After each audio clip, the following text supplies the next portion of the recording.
All right, guys, in conjunction with this, I do want to watch this video from Project Veritas, just came out today. Let me just get this set up so we can actually hear the sound. Hang on, stand by. Please mount that like button while you're waiting for me to set this up. This video came out from Project Veritas a little while ago. Now, I know that a lot of people have issues with the way that James O'Keefe left Project Veritas. I do. However, there are too few people in this space exposing what's going on, and beggars can't be choosers. And even though I don't think that Project Veritas handled that situation well, and I wish it had happened differently, there are still a lot of good people at Project Veritas who are just trying to do good work. And so I'm not going to turn up my nose at anyone that is exposing this stuff. They are good people. They are kind people. I've known some of them for a while, like way before this. And while I don't like what happened with the James O'Keefe stuff, we can't just throw the baby out with the bathwater. It doesn't make sense.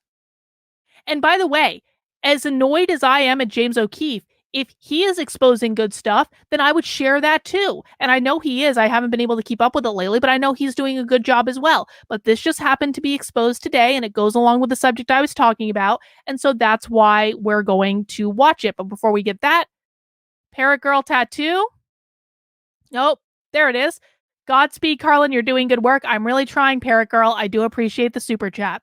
So let's see. What does Project Veritas have here? Oh, Prisha's on there. Prisha is a very brave detransitioner. Good for her. Breaking Part 1.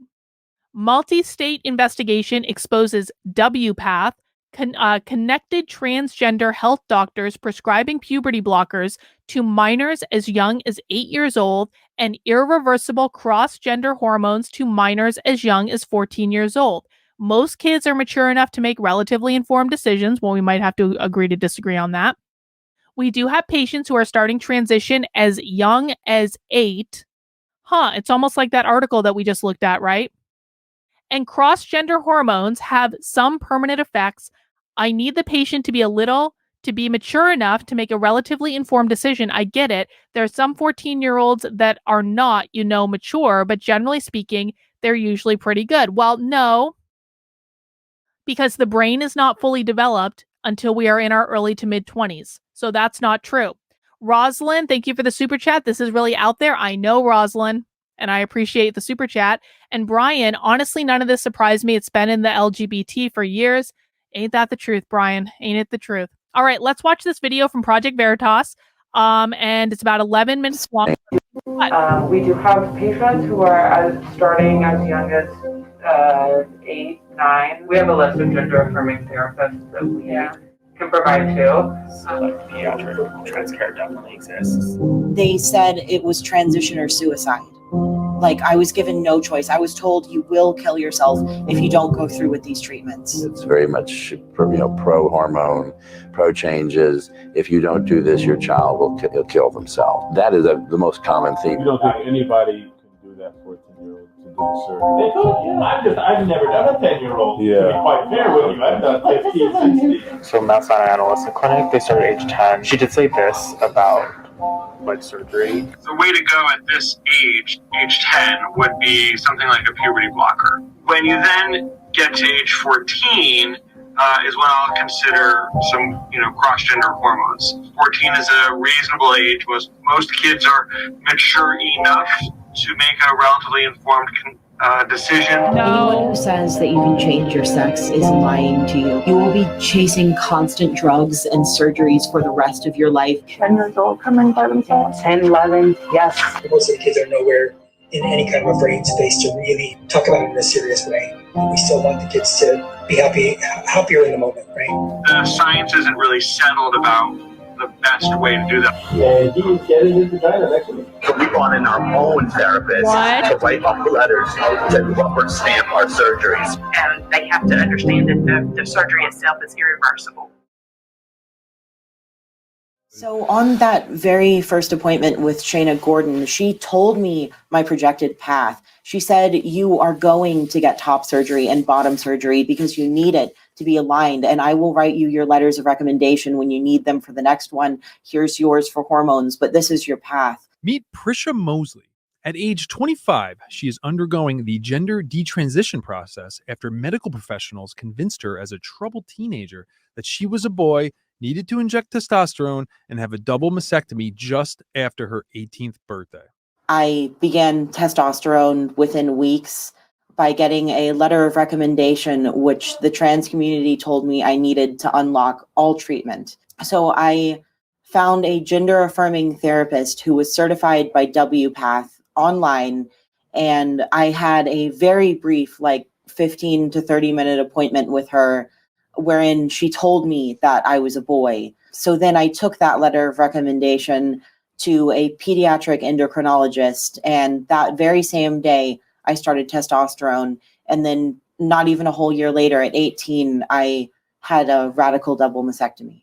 Project Veritas has previously reported on WPATH, the World Professional Association for Transgender Health. WPATH is at the epicenter of the nearly billion-dollar industry diagnosing gender dysphoria and the subsequent sex reassignment surgery market. Some of the Dutch researchers gave some data about young adults who had transitioned and reproductive regret. And it's there. And I don't think any of that surprises us. I try to talk about it, but most of the kids are nowhere in any kind of a brain space to really, really, really talk about it in a serious way. That's always bothered me, but we still want the kids to be happier in the moment, right? At the core of our investigation is just how quickly medical professionals will offer life-altering treatments to young children, which begs the question, how young is too young? I've never done a 10-year-old, to be quite fair with you. I've done 15, 16. Meet Dr. Matthew Pabis, a family medicine specialist at the St. Mark's Institute in New York City. Here, he admits that he performs transgender surgery on children as young as 15. You don't think anybody can do that for a 10-year-old to do the surgery? They could, yeah. That's what we're looking for. That's going to be definitely a psychiatrist to sign off on it. Okay. 100%. If we were able to get that, though, from a certified psychiatrist, we could bring that into the person, the surgeon will be able to do it. It wouldn't be like, oh, they're too young. Again, the psychiatrist. I'm going to hook you up with the groups that actually do this, like centers. Okay. Centers that do this. Yeah. So they will have all the resources in one. I'm not going to leave you hanging. Just at 10 years old, it's right when puberty's stage. So I don't know. I don't want to shortchange him and start testosterone blockers and his bones fuse and he's short. Yeah. You know what I mean? I don't know if it'd be better to delay puberty or whatever they do till age 14, let them grow a little bit and then start the T. It's just the trauma of it. Of course, no. That also takes into it that should we just be on blockers now, where nothing's going to grow. Testosterone the hormone blockers. Once you get over, they'll just stop you where you are. So I'd have to think, but I usually don't do such young kids, 10-year-olds. So I'll call around and find a place for you guys. I won't leave you guys hanging. Yeah. So I know Karlyn Lord. I don't know if you look them up. They're a big thing. They might do children. I just will call around. We went to Karlyn Lord, which describes itself as, quote, the global leader in LGBTQ healthcare. The community health center based in New York City was quick to address what services could be offered to our hypothetical 10-year-old. So I'm not sure why we don't take people younger than 13. So we don't have any surgical care. That's not part of anything we do here. Okay. But we refer patients we have surgery navigators, a team of them that help with external surgery. Yeah, I don't know what the youngest would be, but I can try to get that information. So I spoke to her, and so she said the only reason that we cut off at 13 is because we're a teen adolescent program. That's literally the reason that we don't have pediatric care. Okay. She said that it definitely exists. Pediatric trans care definitely exists. So Mount Sinai Adolescent Clinic, they started age 10. This is the doctor. Oh my God. I'm supportive, have tons of group and supportive services. So this is the website to it. So we spoke to Dr. Stever, who had this to say regarding minors seeking transgender care. Would the next step, or is there a possibility that we could get them on puberty blockers soon? Yeah. Okay. Yeah, a 10-year-old, so I follow the WPATH guidelines, the World Professional Association Transgender Health Guidelines. And really what they would say is, the way to go at this age 10, would be something like a puberty blocker. Either leuprolide, which is an injection every 3 months, or triptorelin, which is an injection every 6 months. And that really stops puberty pretty quickly so that no further development of the secondary sexual characteristics happen. So things like there's no real chest development, there's no menstruation, things like that. And it's a safe medicine to use for up to 3-4 years or so. After that, there's some question about bone acquisition. When you then get to age 14, is when I'll consider some, cross-gender hormones. 14 is a reasonable age. Most kids are mature enough to make a relatively informed decision. My name is Quentin Van Meter. I'm a board-certified pediatric endocrinologist. So for people who have been following along, we did a series of streams where we were watching the testimony in the Texas House of Representatives, where people were either testifying in favor of or against a bill to restrict trans medical surgery in minors. And we're going to go back to that. We aren't done with that yet. We still got several more hours to go. But the reason I wanted to pause is because this is one of the doctors who testified in the Texas House of Representatives. He was on the very first stream that we did about it. He gave a lot of really great information. And he's also one of the doctors that actually, what was interesting at the Socialist Conference is I did a whole session about opposition research in which they assigned us doctors to look into their past to do opposition research on them. This is one of the doctors they're targeting. They're targeting him very, very, very heavily. And what they do when they're doing opposition research is they are looking for any way to discredit these doctors, and then they're feeding talking points to lefty state legislators, like state reps, to ask the doctors when they're testifying in these hearings, because they're trying to discredit them, essentially. In private practice in Atlanta, Georgia. So the first one we'll talk about are the puberty blockers, and it's a generic term. These are drugs that are very cleverly designed to interrupt the pituitary gland signaling to the gonad. That would either be the ovary or the testicle, to get them started. The body changes significantly. The brain changes significantly. The organs, the ovaries and testicles, change significantly. And if you interrupt that in the middle of what is supposed to be true puberty, you're taking away something that is necessary and truly physiologic in that child. We don't know if that can be recovered if it's blocked in the middle of adolescence. There are no studies to show that is safe. The science isn't really settled about the best way to do that. I have plenty of people who will stay on the puberty blocker and add in testosterone to give them the puberty that they are seeking. And that also helps really ensure that the puberty that they are not seeking, chest development and stuff like that, doesn't happen. Puberty is not a disease. It's not something that you want to get rid of. You need it to move from a pre-reproductive state to a reproductive state. And without it, you can't get there. Cross-gender hormones, testosterone in this case, do have some permanent effects. And so I need the patient to be mature enough to make a relatively informed decision. I get it that there are some 14-year-olds that are not, mature, but generally speaking, they usually are pretty good. Once we obtained this footage at multiple sites in New York, we decided to investigate further by scheduling appointments at clinics all over the country. We visited nearly 50 different clinics across 8 states. Listen to what Nora Scott, a licensed social worker at Dell Children Medical Center in Austin, Texas, tells our undercover journalists. We do have patients who are starting as young as 8, 9. So we do have folks on the younger side. So we take a few different types of patients, and there is not a wait list currently for our gender patients. So you could get scheduled more quickly than some of our other types of patients right now for those. And then in regards to prescribing, that's up to the prescriber's discretion, and they might just require a couple of appointments just to see. It might be appropriate after one. It's not something that we want to gatekeep and require someone to, come see us 10 times before it's prescribed. We have a list of gender-affirming therapists that we can provide too. So that's something outside of the clinic that's generally very. But it's not recommended. required to be seen here? But it's not Okay. required. It would be required if you were trying to go through, as they were older, like a formal surgery and you needed reference letters.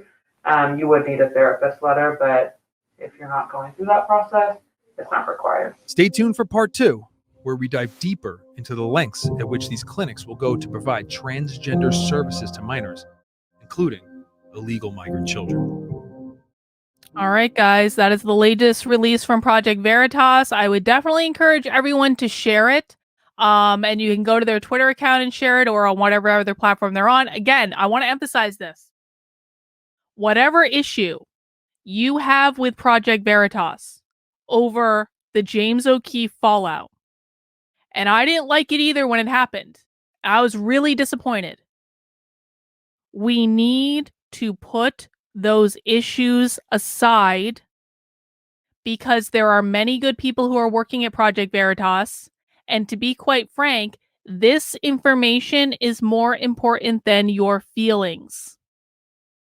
What do you guys always say? Facts don't care about your feelings.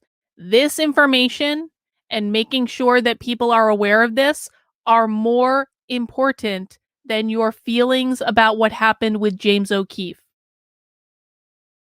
I've seen this pattern on the right, where every time an influencer or an organization says something that people don't like, or they don't want to hear, or they do something that people don't like or they don't want to hear, then people abandon the organization and all of the good work it does.